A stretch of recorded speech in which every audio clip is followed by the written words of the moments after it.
Salut à tous, aujourd'hui je vous emmène dans les coulisses de la création d'un bon design pour les réseaux sociaux.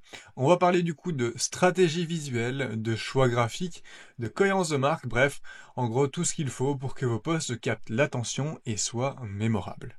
En début de cette checklist, on va avoir une première étape qui va être de comprendre le message. Avant de te lancer dans Photoshop ou Canva, il faudrait que tu te poses une question simple. Quel est le message que tu veux véhiculer? Est-ce que c'est une promo, un conseil, peut-être un témoignage client, ou alors choisir simplement quelque chose qui va représenter une infographie?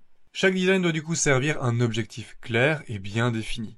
Si tu fais ça, normalement, tu vas déjà avoir une bonne base pour ton visuel. En deuxième étape, on va retrouver le choix du bon format, que ça soit une story, un post carré, un réel ou un carrousel. Du coup, chaque format a ses codes. Par exemple, une story doit être impactante en 3 secondes. Ça doit être assez visuel et impactant. Et évidemment, faut pas que ça soit trop long non plus. Au niveau par contre d'un carrousel, il faut que ça donne envie de swiper. Faut que tu crées un petit peu cette tension entre chaque slide qui va permettre d'avoir une histoire jusqu'au bout. Tu vas pouvoir suivre du début jusqu'à la fin. Et n'oublie pas non plus d'ajouter un petit CTA à la fin pour donner encore un peu plus d'engagement à ton post. En ce qui concerne les réels, il va falloir une bonne accroche aussi, un peu comme les stories. Il faut 3 secondes, même pas, pour que ton accroche soit faite. De la même manière, tu pourras aussi utiliser une miniature pour l'accroche. Alors ça dépend un petit peu de sur quel format tu te bases, par exemple sur YouTube Shorts ou sur d'autres formats, on va peut-être pas avoir besoin d'avoir une miniature. L'idée ici, c'est vraiment que tu sois accrocheur dès le début de ton réel. Évidemment, n'hésite pas à utiliser des frameworks de rédaction comme AIDA, GPS, etc.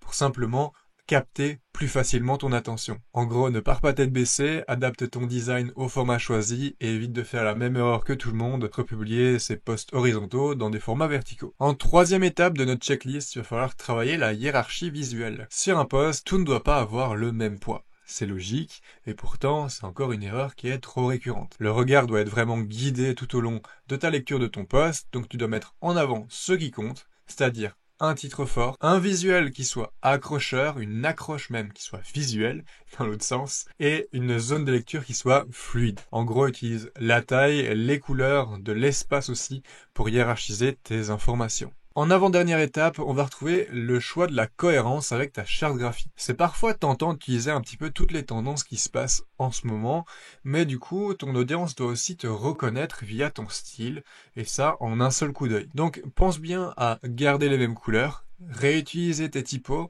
et avoir une structure visuelle qui soit récurrente. Si tu as l'habitude de placer ton logo en bas, laisse-le à chaque fois en bas. De même que si tu as l'habitude d'utiliser des couleurs dans tes accroches visuelles ou dans tes sous-titres sur tes réels par exemple, bien garde les mêmes tout au long de ta création et tout au long de ton futur parcours éditorial. C'est comme ça du coup que tu construis une identité visuelle qui soit forte et qui soit impactante. Et alors la dernière étape, et pas des moindres, ça reste tester et améliorer. Un bon design, c'est aussi du test. Est-ce que les gens cliquent? Est-ce qu'ils lisent jusqu'au bout? Est-ce que le post donne envie de commenter?